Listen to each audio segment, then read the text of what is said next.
never stole any land from the Arabs. How do I dare say that when there is so much talk about the Jews stealing land from the Palestinians? Well, let's dive straight into it. If you walked into a police station in London, Berlin, or Wisconsin and said, "My neighbor stole from me," the policeman would probably say, "Okay, what did he steal and when?" In this video, we are going to follow this very basic logic. I'm asking you one very simple question. Give me the name of a single Jewish settlement that was built on stolen Arab land before the Arabs said no to the partition plan, aka the two-state solution, and started a war to eradicate the Jews in 1947. What I'm saying is very straightforward. All of the Jewish settlements were built on land that the Jews bought. And if you think I'm wrong, then please provide me with some proof. Give me one example of Arab who owned a piece of land during the time of the Ottoman Empire, so until 1917, or under the British Mandate, so until 1948, and then had his land taken away from him by the Jews. For those of you who need a quick history lesson, at the time of the Ottoman Empire, so from the 16th century to the beginning of the 20th century, there were no countries in the Middle East. During that time, there were no borders either, and people moved around the territory for various economic, religious, and political reasons. There were drastic changes in the land of Israel during the 19th century and the beginning of the 20th century. Here are the main ones. In 1831, an Egyptian ruler called Muhammad Ali of Egypt conquered the land of Israel, and as a result, thousands of Egyptians migrated to the area. The European powers saw that the Ottoman Empire was weak and bought up land in order to build institutions to gain influence in the region. If you visit Jerusalem, you will see institutions built by the French and the Russians, the Austrians, as well as the Germans and Italians. There was a religious group of Germans called the Templars who migrated to Israel and built a few villages. They thought that by doing so, they would expedite the second coming of Jesus. The Ottomans built the Hijaz Railway and brought over thousands of Egyptians to work in the land of Israel. One of the most popular last names of the Arabs in Gaza and Israel is Masri or Masarwa, which means Mitzri, Egyptian. There were groups of people like the Circassians and Armenians who fled wars in Russia and Turkey, and there were the Jews who came to Israel as they saw it as their homeland. In other words, thousands of people moved there for various reasons. And what about the Palestinians? Why haven't I mentioned them? Well, they didn't exist in the 19th century. That is not my opinion. That is a basic fact. If you think that I'm wrong, then please prove me wrong. Show me a single letter, book, journal of a pilgrim in which someone writes that he met a Palestinian. The Arabs of the land of Israel only started to see themselves as Palestinians in the 1960s. Anyway, the Jews, just like the Germans and the Russians and the Arabs, bought land. And not only that, the Jews bought the worst parts, the desert land and the swamp land. And although they mostly came from countries where they were not allowed to own land, the Jews achieved the impossible and turned the swamplands into gold and made the desert bloom. And yes, we are actually very proud of this. Israel is a leading power when it comes to water management, irrigation, and agriculture. And it is all started with the Jews having to overcome the challenges posed by the land. Back to my original point. The Arabs were against the Jews, but not because they stole their land, because they didn't. Even if you follow quotes of Arab leaders from 1948, you will see that they are not complaining about the Jews stealing land. Amin al-Husseini, the leader of the Arabs in Palestine, said, "The Arabs would not be content with preventing partition, but would continue fighting until the Zionists were annihilated and the whole of Palestine became a purely Arab state." So what is the reason for the Arabs' hatred of the Jews? What has bothered the Arabs from 1947 till today is the existence of Jews in the land of Israel, and the independence of Jews in that they have their own land. Iran, Hezbollah, and Hamas state this very clearly. Listen to them.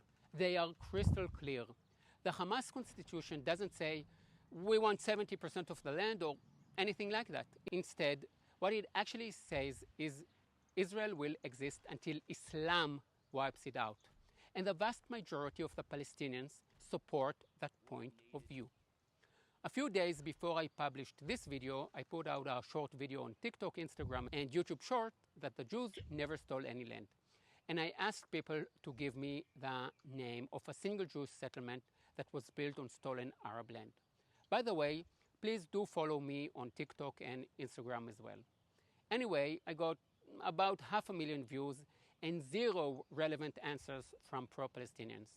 The most liked comment from the pro-Palestinian side says, "White guy in Middle East saying land was never stolen." I have 2 things to say about this comment. First, it shows just how racist the pro-Palestinians, so the left and the Muslims, are. If you comment on my skin color rather than what I say, then that makes you a racist. If a Jew with dark or black skin said the same things as me, would that make a difference? So the first thing to note is how racist the pro-Palestinians are. Second, and I've said it before and I will say it again, most Jews living in Israel today and 100 years ago were Jews from Arab countries. Many of them fled Muslim countries because of persecution, and they had to leave all their property behind. Property that was stolen by Egypt, Iraq, Syria, and the list goes on. Another sort of comment that I get from pro-Palestinians is that what I'm saying doesn't justify the genocide in Gaza. Now, I find this to be a very poor argument. First, don't put words in my mouth. I never said that genocide is justified. I have a lot to say about genocide in the Middle East.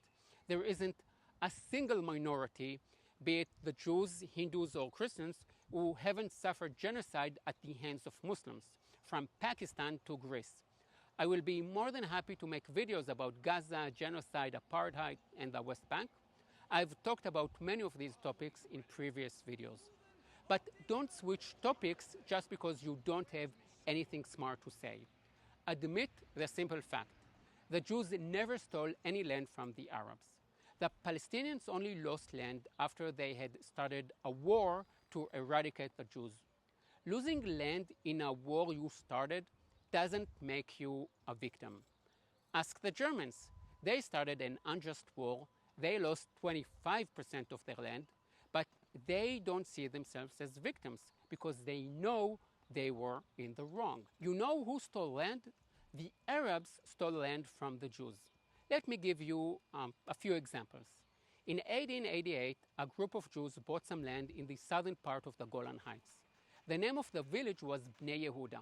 In 1920, local Arabs killed the mother and one of the sons of the last Jewish families that was there, and the Arabs took over the land. In 1929, the Arabs attacked the Jews of Gaza. Yes, there is a long history of Jews in Gaza.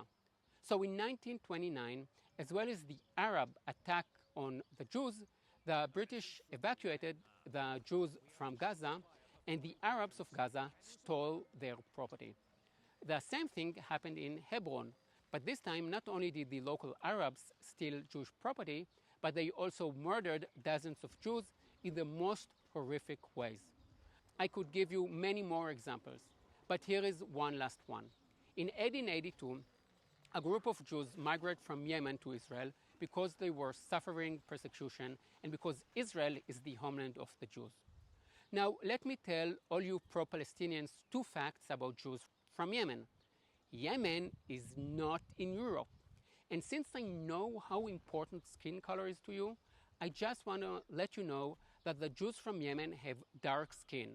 It's not black, but it is brown. They also have black hair.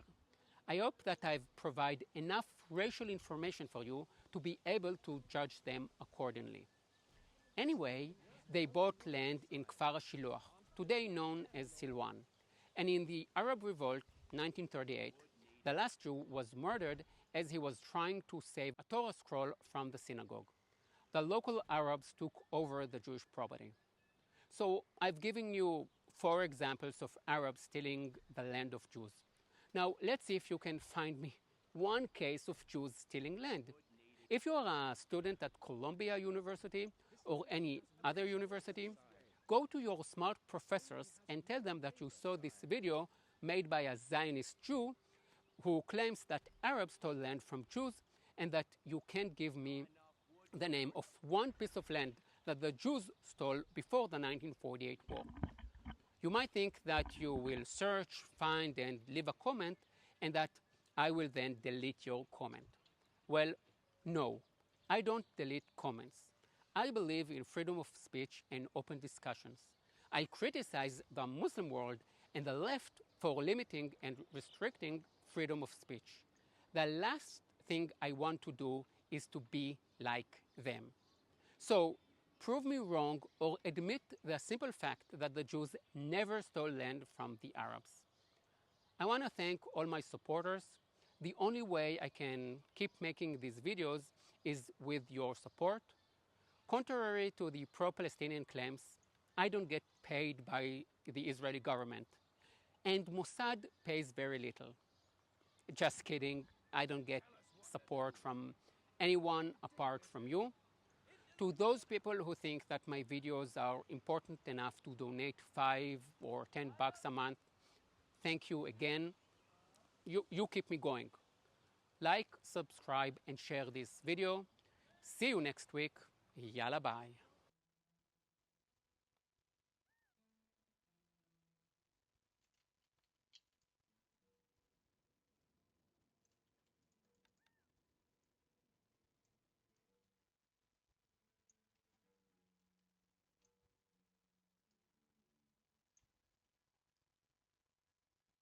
I guess you have never heard about the Farhud, the 1941 pogrom against Jews in Iraq, in which hundreds of Jews were killed.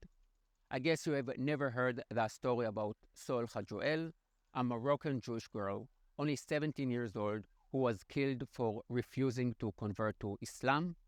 I guess you have never heard about the anti-Jewish riots in Aden, Yemen. I could go on, but I'm sure you get the picture.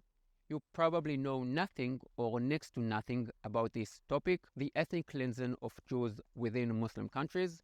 There is this false narrative that, unlike in Europe, Jews enjoyed the same rights as Muslims in Muslim countries, and that until the rise of Zionism, Jews were able to lead peaceful, happy lives in Muslim countries. That is a lie. I mean, it was better for Jews in Muslim countries than in occupied Poland in 1943, but that isn't exactly setting the bar high.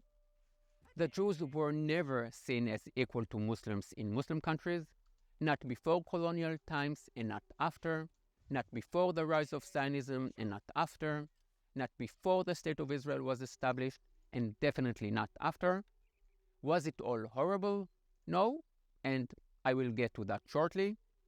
Some of you are not going to like what I'm about to say, and will probably accuse me of Zionist propaganda. So I would like to start off with two comments. First of all, let's look at the numbers of Jews in Muslim countries. In the 1940s in Libya, there were 35,000 Jews, and today there are 0. In Egypt, there were 85,000, and today there are 3. In Tunisia, there were 100,000, today there are 1,500.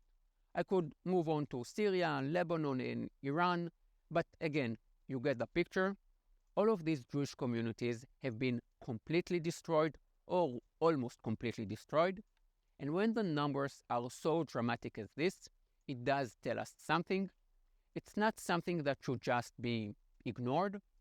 Communities don't just disappear if they are having a great time. In non-Muslim countries like the US, France, and Canada, there were Zionist and Zionist activity, and a large part of these communities stayed. Immigration is hard. You only resort to it when the situation is unbearable or when you think that it will soon become unbearable. And my second comment, if you are not convinced by the numbers of Jews I just mentioned, then tell me this. Can you name one minority in any Muslim country that is thriving? From Morocco in the west to Iran in the east, from Turkey in the north to Yemen in the south, the number of Coptic Christians in Egypt is decreasing. Christians in Iraq are disappearing, with 2 million having left in recent years. Iran is the home to many oppressed groups that no one cares about, the Baha'i, the Ratostras, the Balek people. I know you have probably never heard of them. Independent women aren't having a good time in Iran either. Then there are the Kurds, a Muslim nation who are fighting for independence but being oppressed by other Muslims. No one is getting out onto the streets for them, by the way. And there are Hindus who are suffering terribly in all Muslim countries. There used to be millions of Hindus in Muslim countries. They are disappearing. They get zero media coverage. I will soon be making a video about the real oppressed people in the Middle East. But now, back to the main topic of this video, the ethnic cleansing of the Jews within Muslim countries. I will start off with the community that suffered the most, the Jews of Yemen. Unlike other Jewish communities, which also enjoyed time of prosperity, Yemenite Jews experienced hardships that was either very bad or catastrophic. They had suffered under Muslim rule for hundreds of years and been exposed to a series of anti-Jewish laws, one of which was that orphan children had to be Muslimized. This was one of the reasons why the Jews of Yemen got engaged and married at a very young age, so that if the parents died, the kid would already be part of another family. This fact also explains why half of the Yemenite Jews had already migrated to Israel before 1948, before the creation of Israel. One of the waves of immigration of Yemenite Jews to Israel took place in 1882, the same year that the first wave of Jews came from Europe in modern times. As an Israeli, I've been accused of colonialism about 400,000 times. Never mind the fact that there has never been a Jewish colonial empire in Europe like that of the British or the French, but most of the Jews in Israel today, and indeed 150 years ago, came from Muslim countries. This shows how wrong, how weak and distorted the argument accusing Israel of colonialism is. When a poor Russian Jew who survived the pogroms comes to Israel, he is a symbol of white colonialism, and when Jews migrate from Yemen in the same year for the same reason, they are completely ignored. In 1947, there were pogroms against Jews in Aden. About 100 Jews were killed, and nobody was held accountable. A year later, 2 Muslim girls drowned in a well in Yemen, and the Jews were blamed. They were arrested and ordered to pay substantial fines. They lived in constant fear and suffered immensely. From 1949 to 1950, all of the Yemenite Jews, about 50,000 people, migrated to Israel.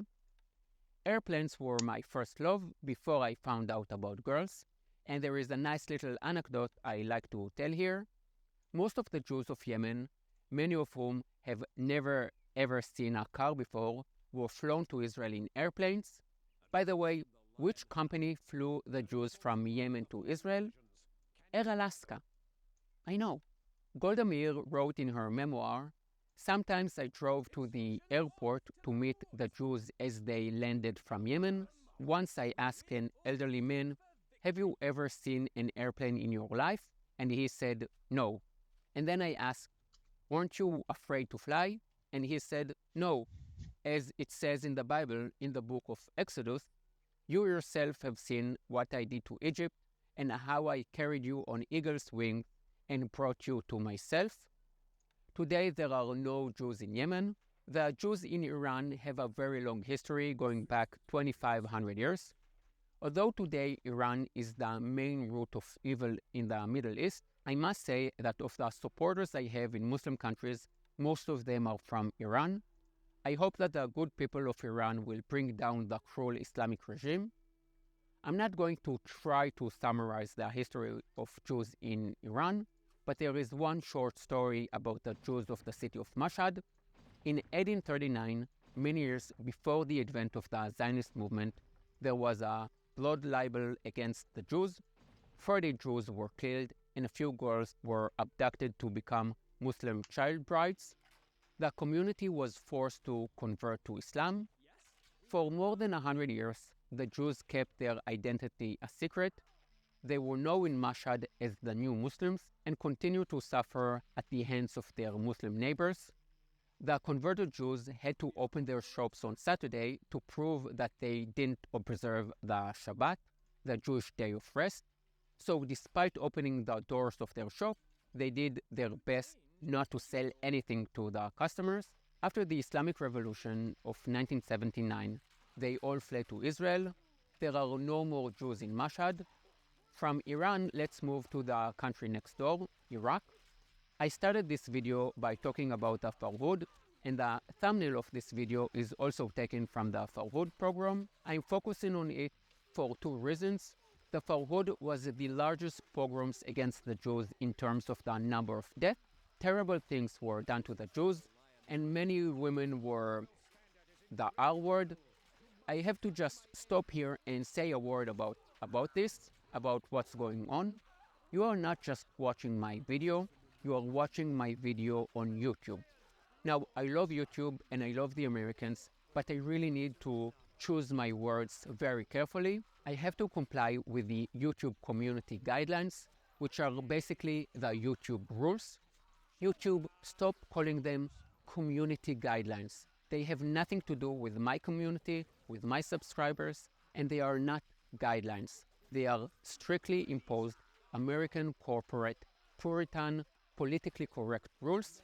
If I don't comply with them, YouTube reduces the exposure of this video by about 90%.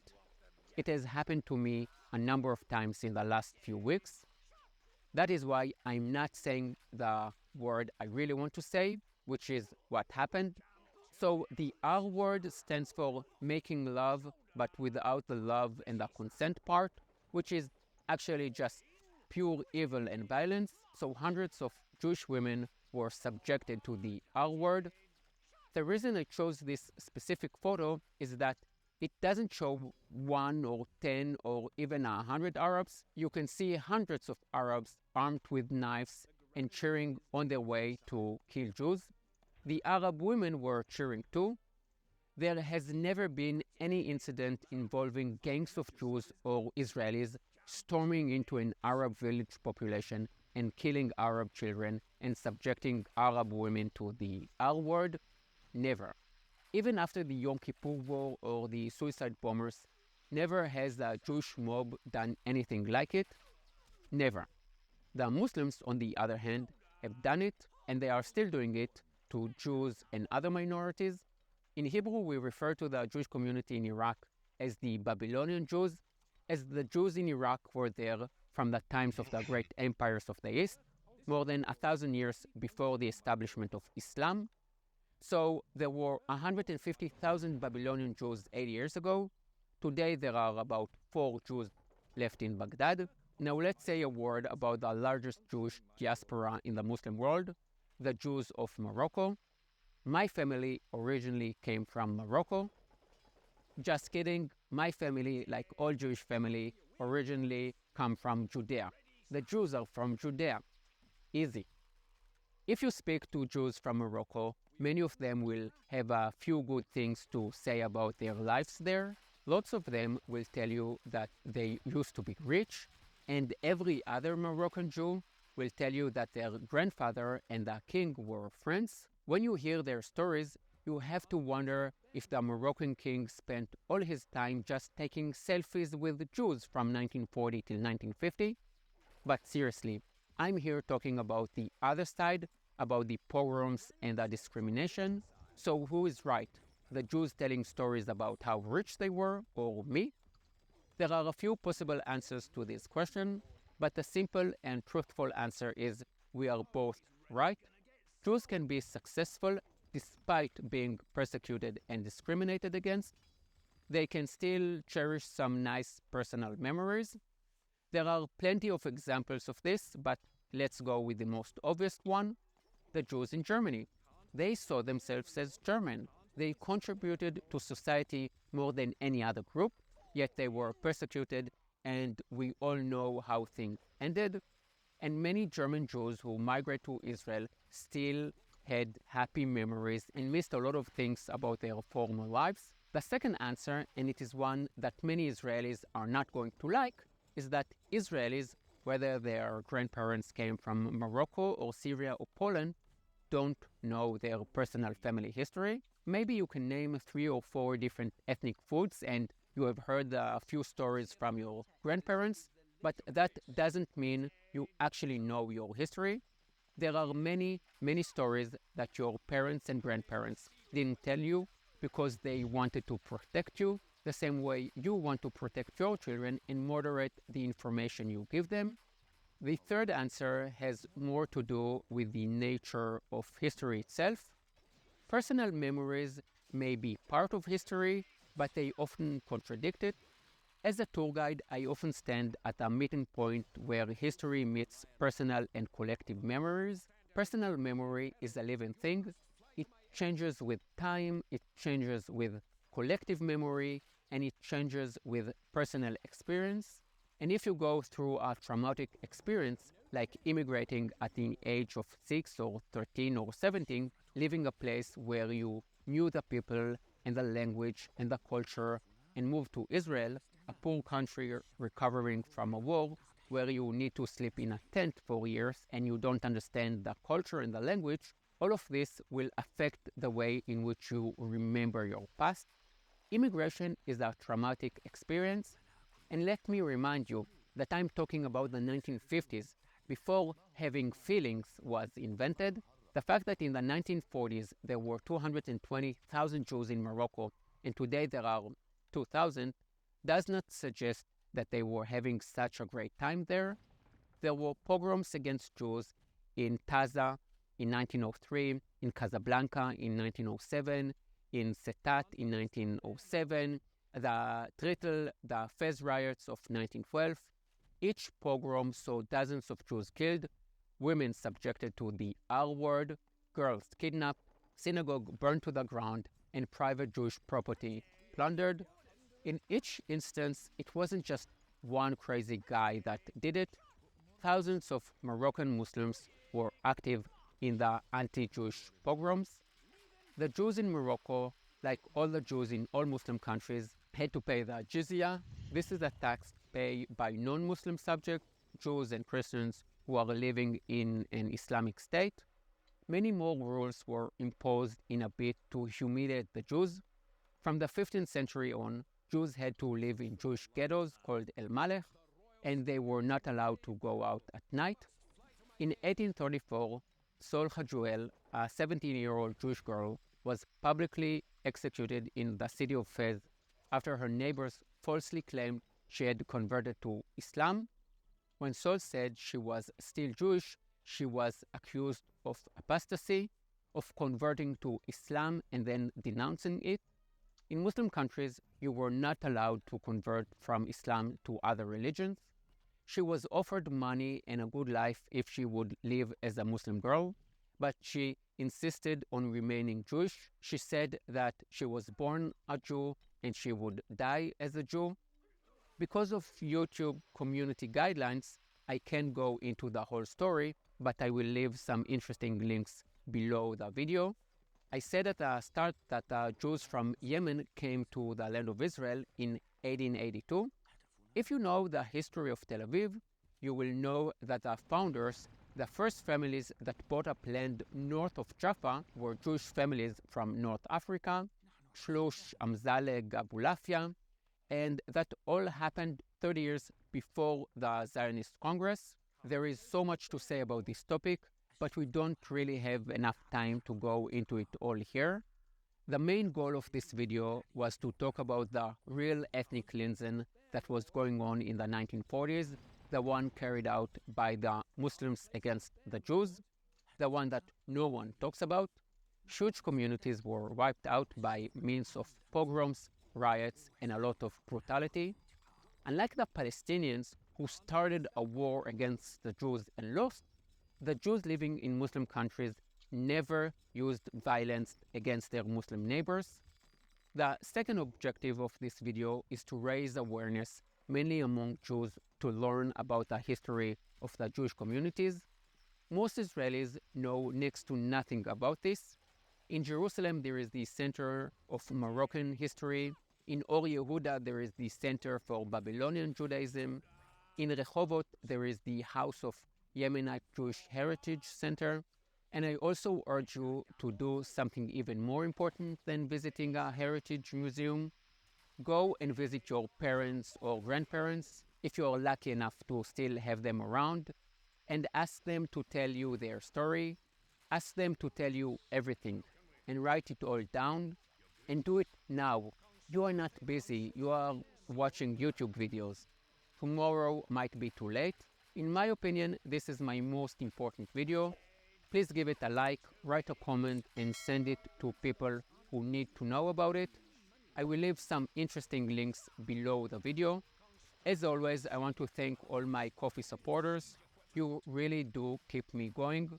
So check out the links below, and I will see you next week. Yalla bye.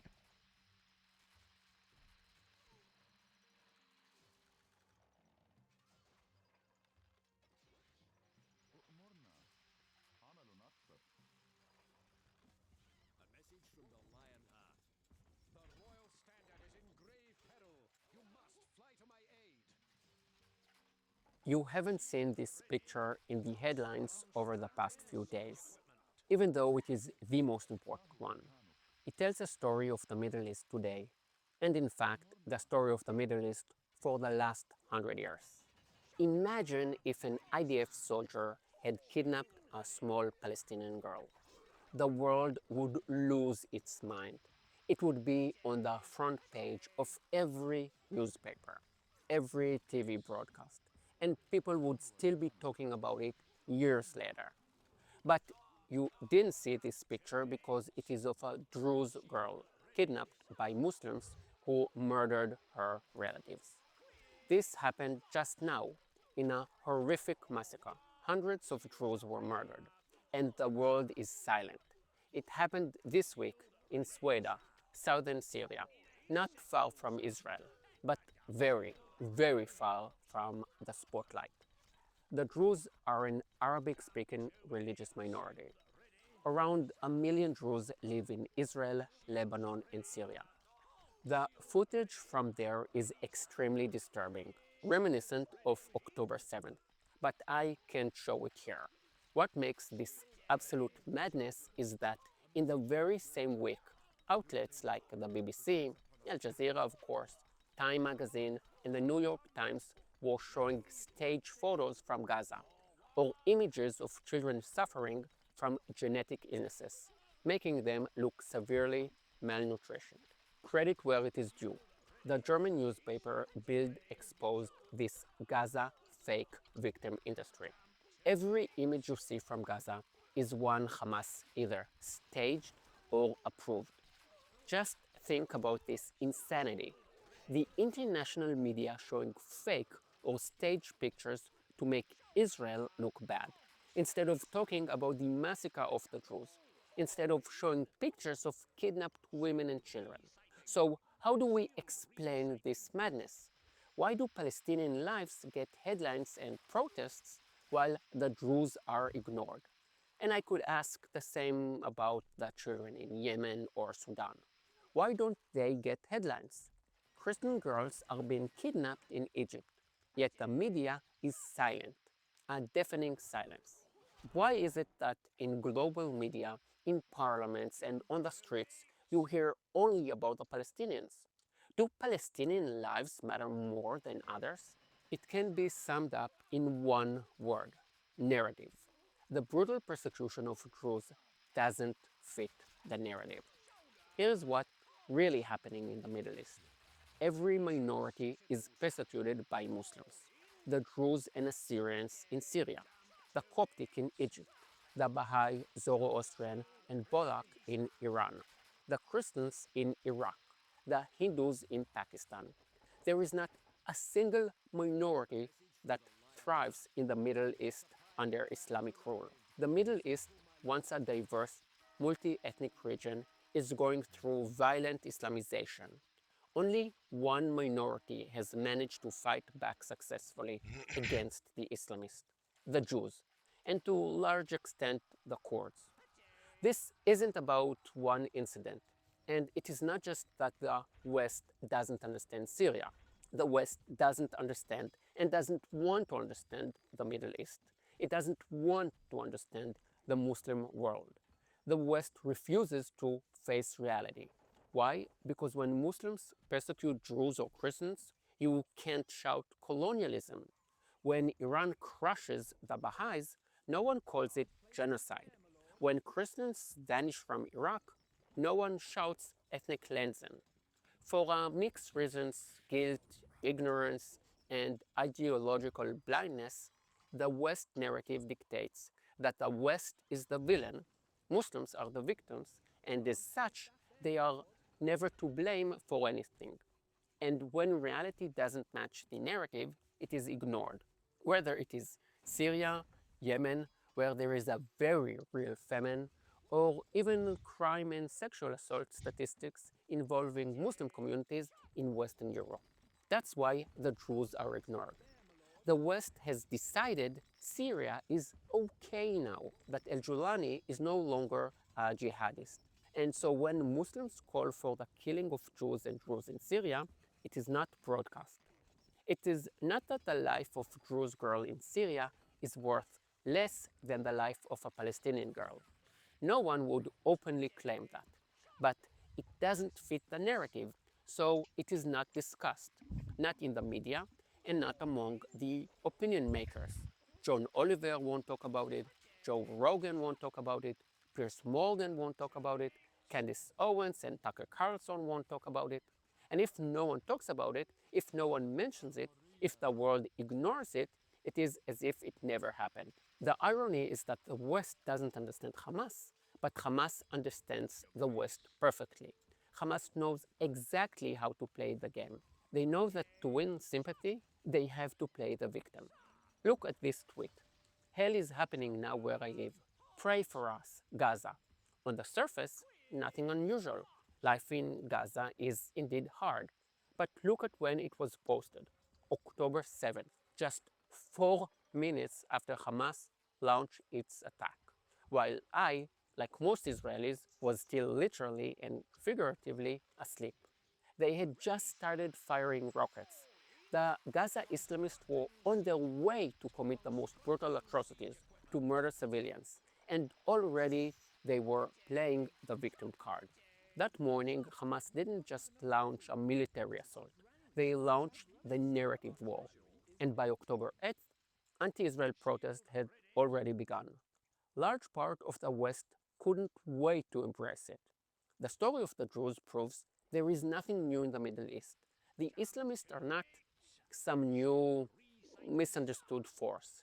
They have been persecuting and erasing minorities for over a century, and they are winning.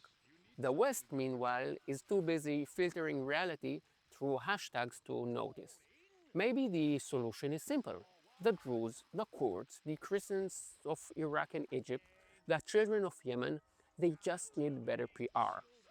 Open TikTok accounts, stage photos, maybe then the media will care. Or maybe the solution is hard.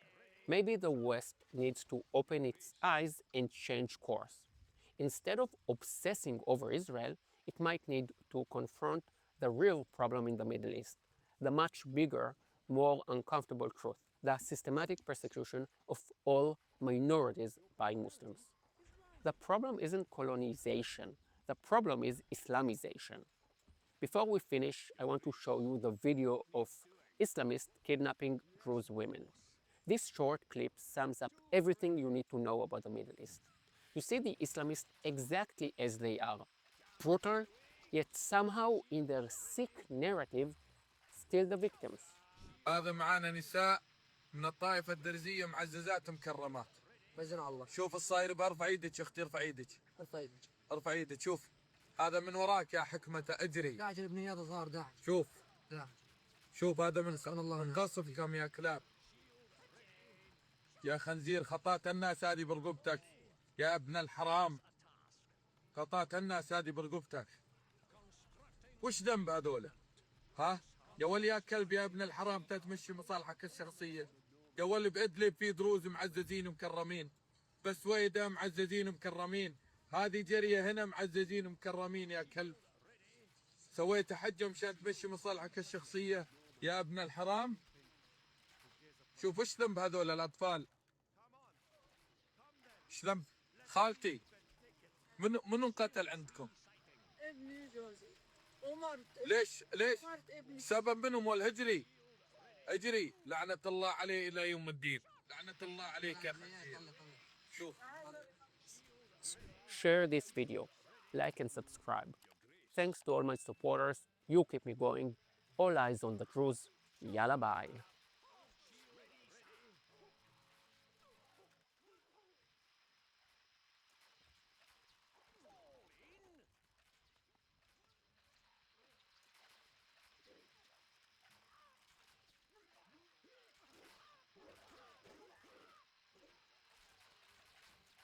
Although you hear so much about the Arab-Israeli conflict, there are many basic aspects that people don't know about, so I've summarized the essentials here. Now let's start at the beginning. Israel said yes. You might look at the situation and think to yourself, why not just split the land into two? A Jewish state where Jews live and an Arab state where Arabs live. Well, this is exactly what the UN said in 1947. The Jews said yes, and the Arabs said no and started a war. And by the way, the partition plan didn't specify a Palestinian state, but an Arab state. And I will say why in a minute. Now you might say, why should they share it? It is their land. The Jews stole it from them. And so here we come to point number 2. Israel wasn't established on stolen Arab soil. Unlike the first European settlers in North America and Australia, who took the land from the natives, the Jews bought all the land they settled on. Show me one case in which Jews took land that didn't belong to them before 1948. And by the way, I can give you many names of Jewish villages that had to be evacuated because of Arab violence in the 20s and the 30s. Hebron, Hartuv, Bnei Yehuda, Kfar HaShiloach. I will leave the complete list below. And by the way, another fact that people are not aware of is that Jews have always lived in the land of Israel. Even before the advent of Zionism, there were more Jews living in Jerusalem than Muslims. In 1870, there were 11,000 Jews and only 7,000 Muslims in Jerusalem. After the 1948 war, the Arab lost some land, but this is what happens when you start a war. You might lose. Look at the Germans. They started a war in 1939 and lost 25% of their territory. You don't hear about any Germans wanting to reclaim their lost territory from Poland. The State of Israel wasn't established as compensation for the Holocaust. Another misconception that many people have, including Israelis by the way, is that Israel was established as compensation for the Holocaust. The notion that the world was so shocked by the Holocaust that it gave the Jews a country is very naive. This is not how world politics work. The establishment of Israel, like the establishment of many other countries, has more to do with the outcome of World War II. After every world war, World War I, World War II, and the Cold War, there is a new world order. After World War II, many countries were established on the territories of the French, British, and Japanese empires that had collapsed: Jordan, Syria, Pakistan, India, South and North Korea, and Israel. Jews and Arabs didn't live together peacefully in Arab countries. The idea that Jews live peacefully in Muslim countries before the advent of Zionism is false. Yes, there was a golden age of peaceful coexistence, but it was short and it dates back 800 years. In all Muslim countries where Jews lived, from Morocco in the west to Iran in the east, from Syria in the north to Yemen in the south, Jews suffered discrimination, pogroms, and racial violence before the advent of Zionism. After the establishment of Israel, almost all of the Jews who lived in Arab countries, some 800,000 people, had to flee to Israel. The name says it all. We are called Jews because we come from Judea, the area around Jerusalem. Simple. But where does the name Palestine comes from? In order to understand this, you need to go 2,000 years back. Jews lived in the land of Israel under Roman rule. In the year 132, the Jews rebelled. The Romans wanted to punish the Jews, so they changed the name from Judea to Palestine. The Romans didn't invent the name. The name was first mentioned in the writing of Herodotus, the Greek historian, to describe the land of the Philistines. The name then spread out from the Romans to many European languages, but it was never a name of a people, only a name of a region. My grandmother, who was born in 1937 in Mandatory Palestine, is actually more Palestinian than most Palestinians living today. True Palestinians are only those Jews, Christians, Muslims who were born in Mandatory Palestine between 1920 to 1948. Now, let's say that you don't agree with me and you believe that Palestinians existed in the past, then please write me in the comments below a name of one Palestinian leader from the 18th century, from the 13th century, from the 5th century. Put a link to an ancient Palestinian coin or a flag, but you don't need to go that far back. Even in the 30s, when the Arab revolt against the British, it was called the Arab Revolt, not the Palestinian Revolt. Some who are anti-Israel say that Israel is a colonialist project. No, it is the other way around. When the British and the French drew lines on maps at the end of World War I, they created not only borders, but nations, the Palestinians and the Jordanians. Now, you might say that I'm dwelling on history too much. What about the problems of today? Which brings me to the next point, the Palestinian refugees. There is a lot of exaggeration surrounding the Arab-Israeli conflict, but there is also one huge lie, and it involves the Palestinian refugees. As a result of the war in 1948, some 700,000 Arabs had to leave their homes. Many of them had to leave their homes because the Arab leadership had told them to leave their homes and that they could come back after they had killed all the Jews. And yes, like all wars, there were some acts of evacuation. At the same time, as I said before, some 800,000 Jews had to flee Muslim countries and start a new life in Israel. Unlike the Arabs who had started a war against the Jews living in Muslim countries had never committed acts of violence against Muslims. In the 20th centuries, there have been tens of millions of refugees. After World War II, entire population migrated. Here are two examples. More than 10 million Germans had to leave their homes in what was previously an eastern territory of Germany. When India and Pakistan were founded, about 15 million Muslims and Hindus became refugees. Now, on which topic have you heard more in recent years? About the 700,000 Palestinian refugees or about the millions of Germans, Pakistani, and Hindu refugees? There is one topic that you hear about all the time, the Palestinian refugees. And why is that? This brings us to the next point, two refugee agencies. Here is a fact that most people don't know. The UN has two agencies for refugees. One for all the refugees in the world, and another one, UNRWA, just for the Palestinian refugees. Sounds crazy, but it is true. Just Google UNRWA.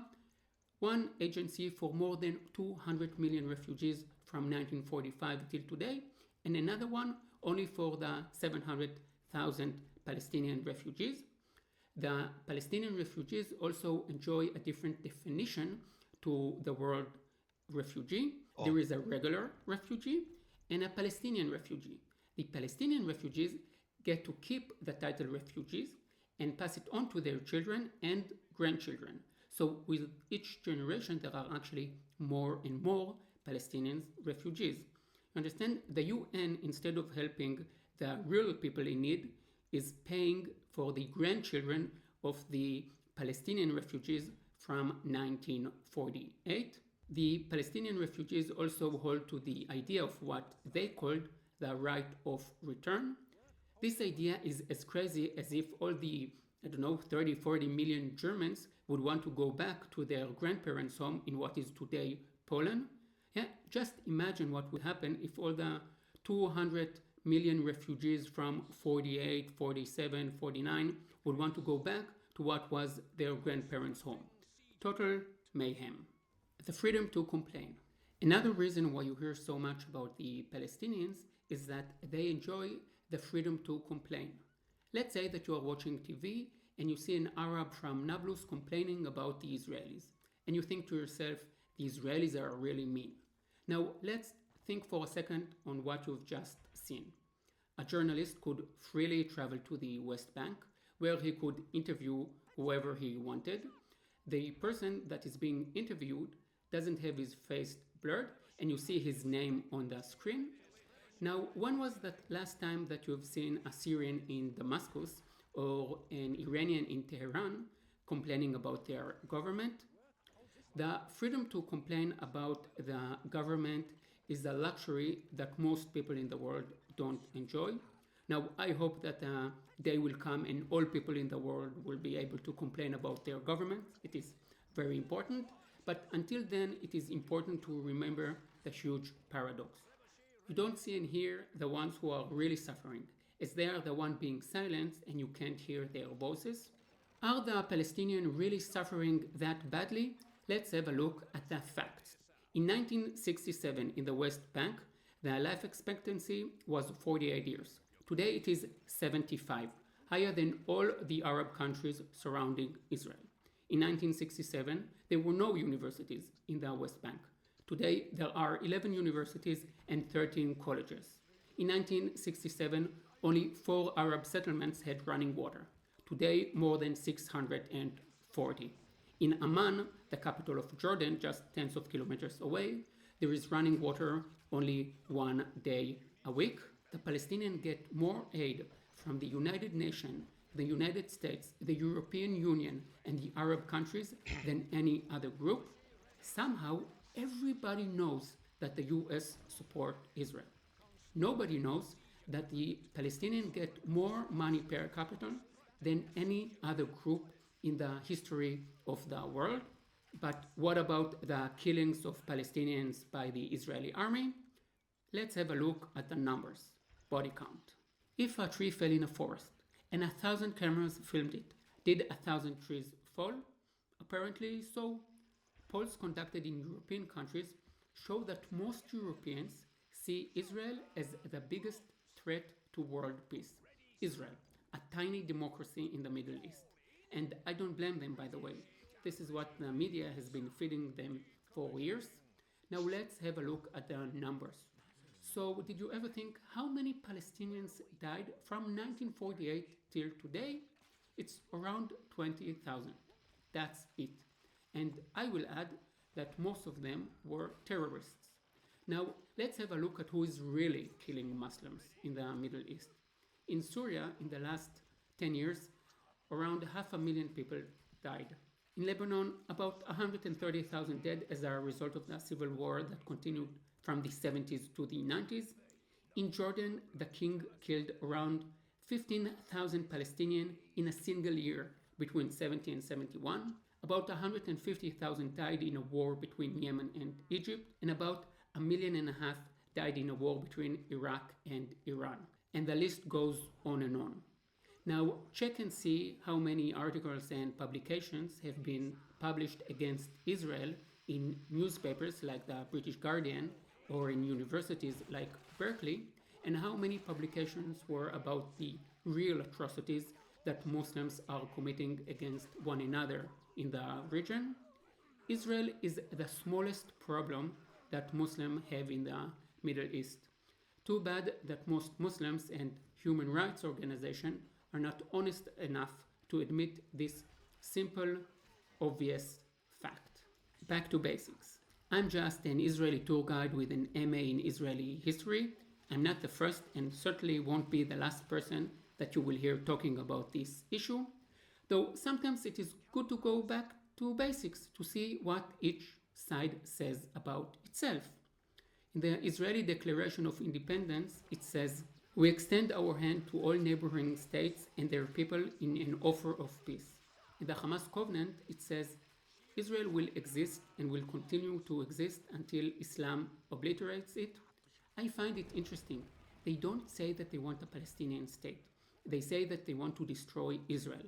And it is not only Hamas, by the way. When the PLO talks about freeing Palestine, they talk about Haifa and Jaffa. The idea that there will ever be a democratic Palestinian state is Western wishful thinking. There are no Arab countries with human rights, democracy, and all the values that are important to us. They want to destroy Israel. I believe them, and so should you. That's it. I hope you enjoyed this video. If you did, then please subscribe and share this video on social media. If you don't agree with me, then write your reasons below. See you in the next video. Yalla bye.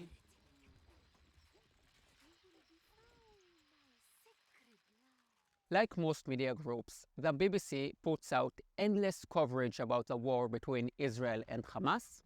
But when they talk to Palestinians, they always seem to forget to ask some really essential questions. The three questions that the BBC never ask Palestinians are: do you support Hamas? Do you think there should be a Palestine next to Israel? What do you think about the 7th of October Hamas attack on Israel? It is not that they forget to ask.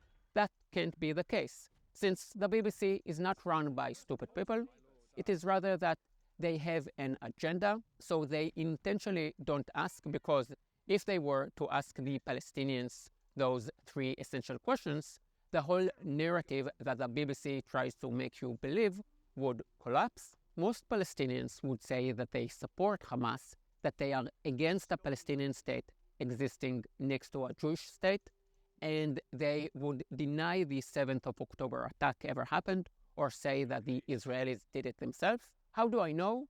Even Mahmoud Abbas, the president of the Palestinian National Authorities, published an official statement saying that it was the Israeli military that shot and killed all the festival goers. Some might say, how can it be that Mahmoud Abbas, who in some places in the West is not considered to be an extremist, can say such a thing? Well, in a way, I can understand his way of thinking. At the end of the day, he is an Arab Muslim leader, and in Muslim countries, it is not unusual for the army to shoot at its own civilians if it serves the purpose of the state. In Israel, we are different. Any Israeli soldier would give his life to protect Israeli women and children, and when talking about Mahmoud Abbas, please be aware that he did his PhD at a Soviet university and wrote a thesis blaming the Jews for the Holocaust. So, but back to the BBC. Next time you watch it, listen out for the only question the BBC asks the Palestinians in different variations. It is always, can you please tell us how bad your situation is because of the Israelis? And the reason they do it is that they want to present the Palestinians as victims, innocent victims who are constantly being repressed by Israel. If they show that these victims actually support Hamas and are against the existence of Israel, that won't fit the narrative. The anti-Israel line of the BBC didn't start yesterday. As a tour guide, when something happens in Israel, I turn to international media to see how the story is being covered. And in general, the BBC has the most anti-Israeli coverage. Here is a typical small but telling example. Look at this headline: Palestinian killed as Israeli settlers attack town. Now look at the one below it. 4 Israelis shot dead near West Bank settlement. So in the first headline, it is very clear who the bad guys are: the Israelis. The Israelis did the attacking. But in the second headline, the deaths are written about in a passive form. 4 Israelis were killed. But who killed them? Maybe it was the IRA. Yes, let's assume it was the IRA.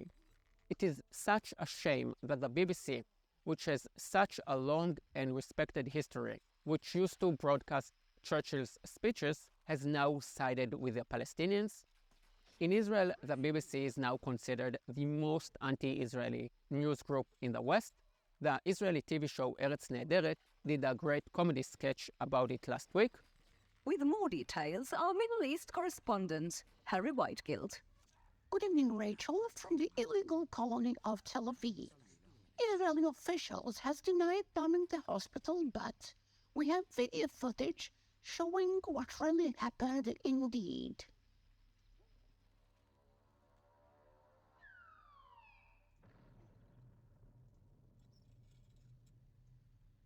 Absolutely shocking, Harry. Yeah, we got this video from Hamas, the most credible terrorist organization in the world. Please give this video a like and be sure to share it. I really want this video to get in front of as many viewers in the UK as possible. See you next week with a video on how to debunk the most common pro-Palestinian arguments. Yalla bye.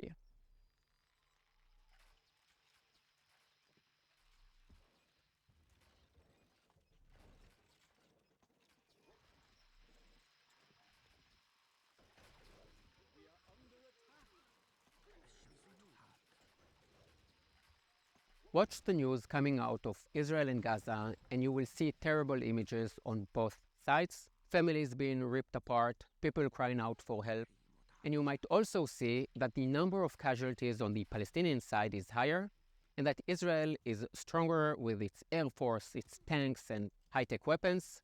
And you will see the poor people in Gaza carrying their belongings on donkeys. When you see these powerful images, it is very easy to be pro-Palestinian. And it is true. Israel is stronger and the Palestinians are weaker and suffering more casualties. But is this the whole story? If there are more casualties on the Palestinian side, does it mean that they are right? Is this the way to measure the conflict? I'm not so sure. Before I start, there is one point I want to make very clear.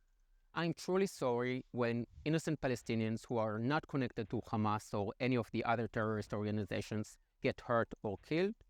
And most Israelis are like me. If innocent Palestinians die, we will not be celebrating on the streets and handing out candy on the streets, not in Israel and not in any Jewish community around the world. So if Israelis are such good and moral people, why are there so many casualties? One of the reasons you are so shocked by what you are saying is that you probably don't know what war is. When I see what's on the news in the West, can a man who feels like a woman compete against biological females in sport? And the pronoun thing, I like to have a laugh about it, but I actually really envy you. If this is all you're dealing with, man, your life is just hunky-dory. Your life is a cold beer on a hot day. I'm not justifying the killing of civilians in any way, but war is hell. Let me tell you something you probably didn't know. We also shoot our own soldiers. When you have the Air Force, the artillery, the tanks and infantry, we often shoot at one another and accidentally kill one another. It is tragic and the Israeli army does its best to prevent it, but it does happen.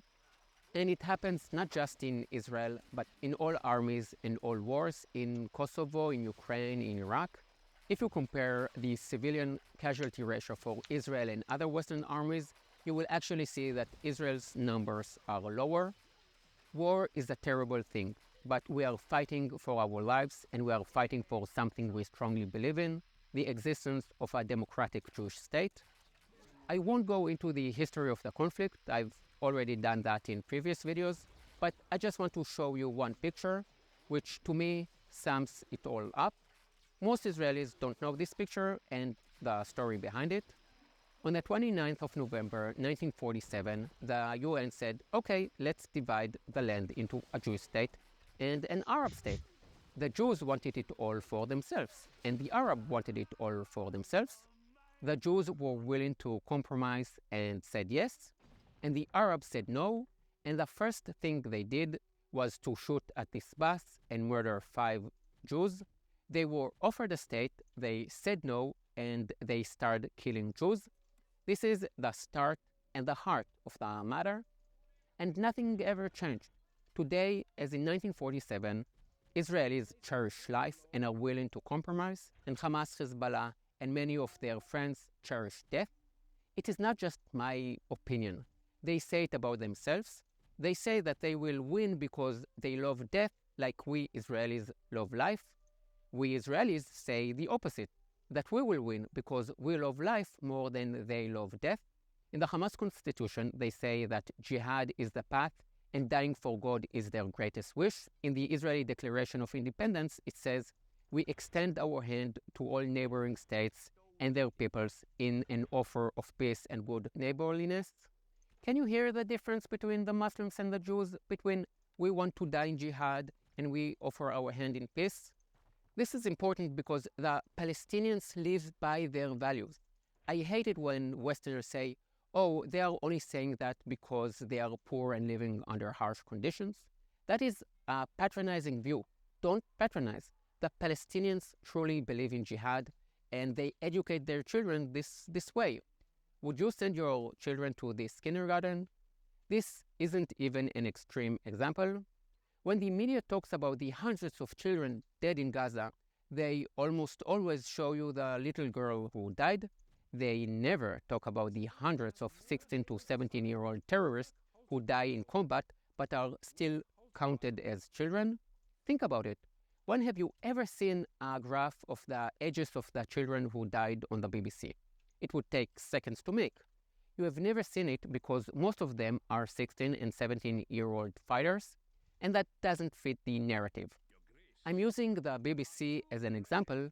As of all the major respected media groups, the BBC is considered in Israel to be the most anti-Israel, but there are others.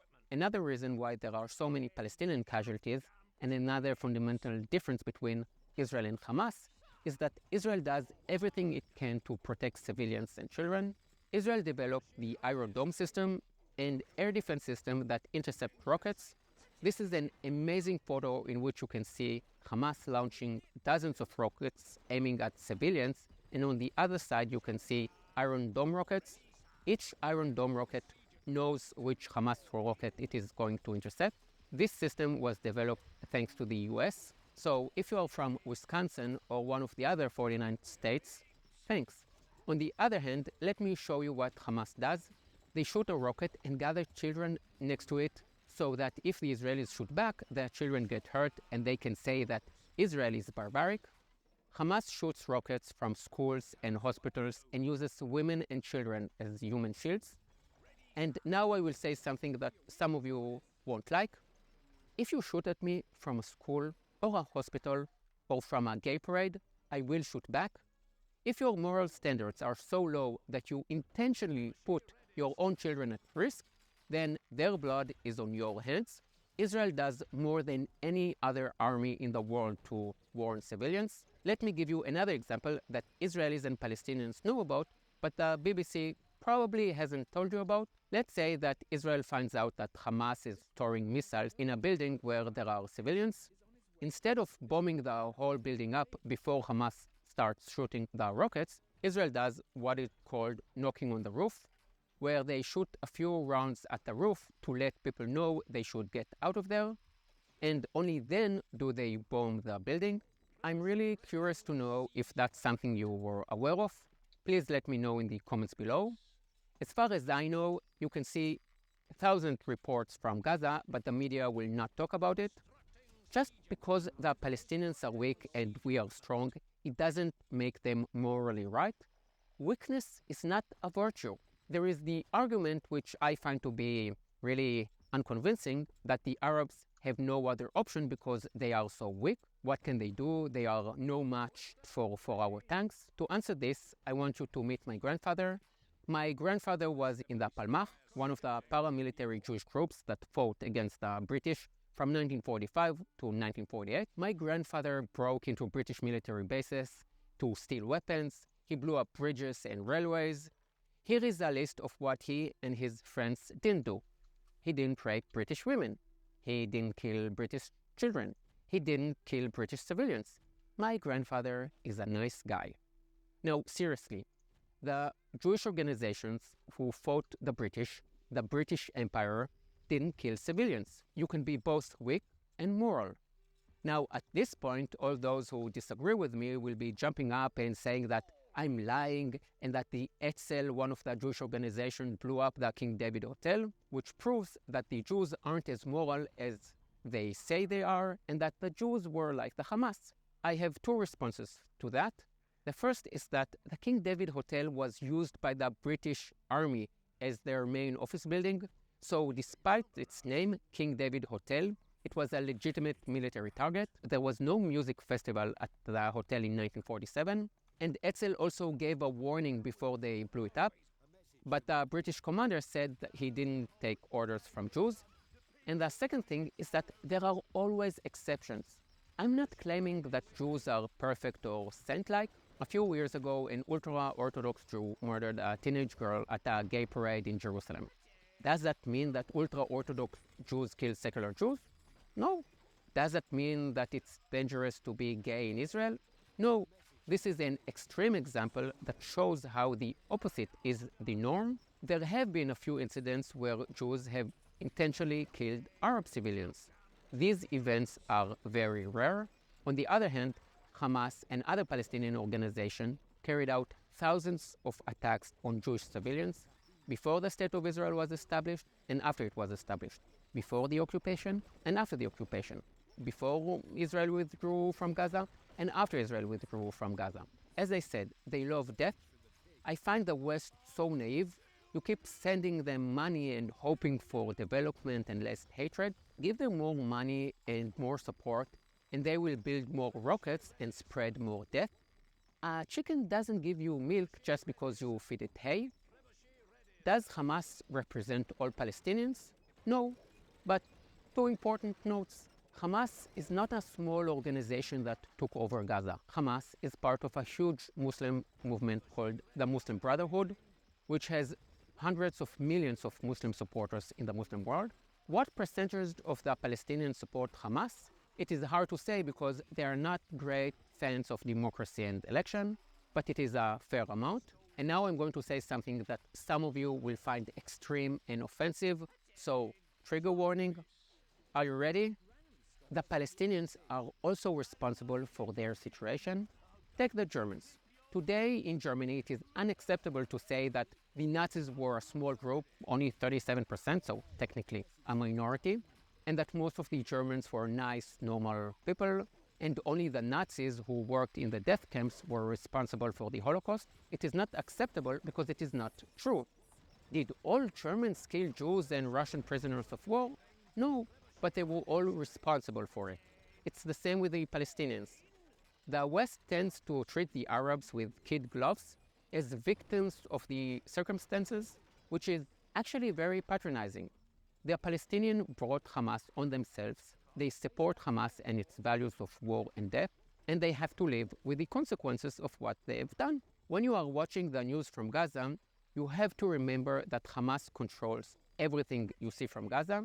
Go to the BBC website, look at their videos from Gaza. Look at 50, 100, 500 videos. And tell me if you find a single video in which someone in Gaza criticizes Hamas. Don't you find that strange or even suspicious that no one says anything bad about Hamas and the reporters don't ask any hard questions? It's always the same. Tell us how much of a victim you are and how bad the Israelis are. If you want to find an Israeli who criticized the Israeli government, it wouldn't take you very long. I think the Israeli government should resign, not because of the crisis, which would have happened under any government anyway, but because of how they responded in the first week after the attacks, or rather, how they didn't respond. They disappeared from view and were completely dysfunctional. The title of this video is Why There Are So Many Palestinian Casualties, but the fact is that the real number of Palestinian civilians casualties is very low. You hear so much about it, not because the numbers are high, but because it is safe for journalists to be there, because Israel is a democracy and you can stand in Jerusalem and Tel Aviv and criticize Israel. If you zoom out for a second, you will see that the highest numbers of civilian casualties in recent years have been in Sudan, Yemen, and Syria, where there are no cameras. And this is something else that the media isn't talking about. The Gaza Strip is a gold mine for the foreign press. You can eat the cake and avoid the calories. you can show war and remain relatively safe. Israeli strikes are very precise, and often, as I said, Israel gives warnings before it sends its bombs. If foreign reporters were truly honest, they would start every report from Gaza like this. First put on their serious face and then say, "Thank you, BBC London, for sending me here and not to a place where real atrocities are happening. I could die if I were somewhere like Syria or Yemen, Sudan or Iraq. I will now show you what Hamas wants me to show you." I hope I've given you some points to think about when you hear reports from Gaza. This just happened as I was editing this video. The hospital in Gaza was bombed. The BBC immediately blamed Israel. First, they blame us and put the word out. Now we know that it was actually a Palestinian rocket. The BBC will not call Hamas a terrorist organization, but it is prepared to immediately accuse Israel for the death of hundreds of civilians. This is one more way to make you believe that Israel is killing children, lying and not checking the facts. Shame on you, BBC. And one last comment. I've been getting some criticism for not providing evidence that support what I say, and it is true, I don't. And the reason for that is that everything I say is pretty basic. There is a site I like, it's called Google. You can head there and Google many of the things I said. The 1947 partition plan, the Iron Dome system, the Israeli Declaration of Independence, can chickens give you milk, roof knocking, the terrible, terrible war in Yemen, and the Hamas constitution. That is actually a really good idea for a pro-Israel video, just reading the Hamas constitution. Nothing would make them look worse than showing what they say about themselves. If you want to help, please consider donating to Israelis who have lost their homes. I will leave a link below. My next video is going to be about the very weird connection between the left, the Palestinians, and the Muslim world. If you find that interesting, please consider subscribing. See you in the next one. Yalla bye.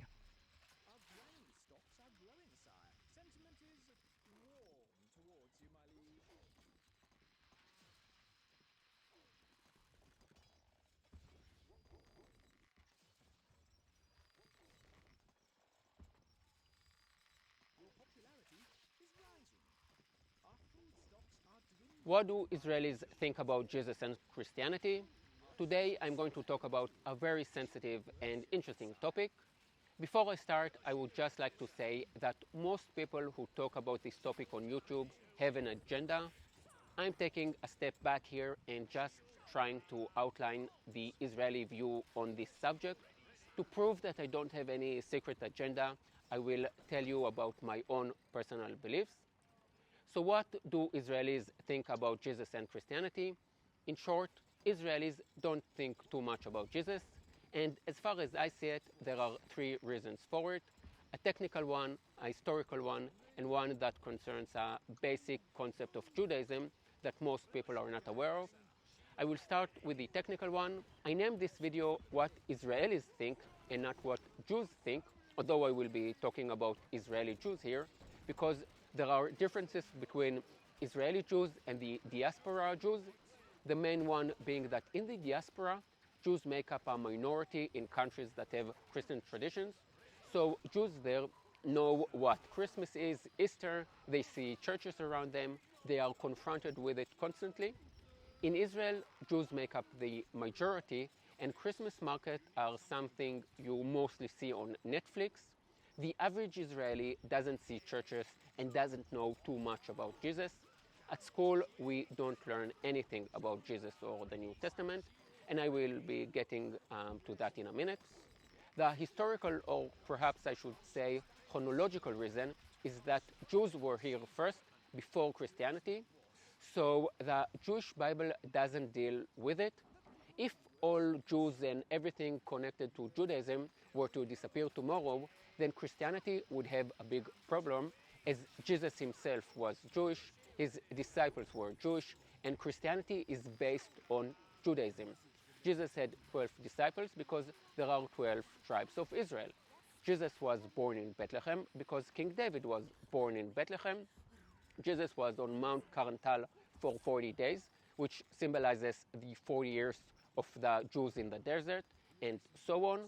Christianity needs Judaism, but Judaism existed many years before Christianity and can easily go on without it. The third reason is that Judaism doesn't want to rule the world. Christianity wants the whole world to believe in Jesus. This is why missionaries get sent all over the world to spread the word of Jesus. Judaism is different. Jews just want to be left alone. If you want to join, if you want to convert, then great, you are welcome, but it is a very long process. I find it interesting that throughout the generations, Jews have been accused of wanting to conquer the world and control it, but it is actually those accusing the Jews of it who want to control the world themselves. Jews just want to practice their religion freely.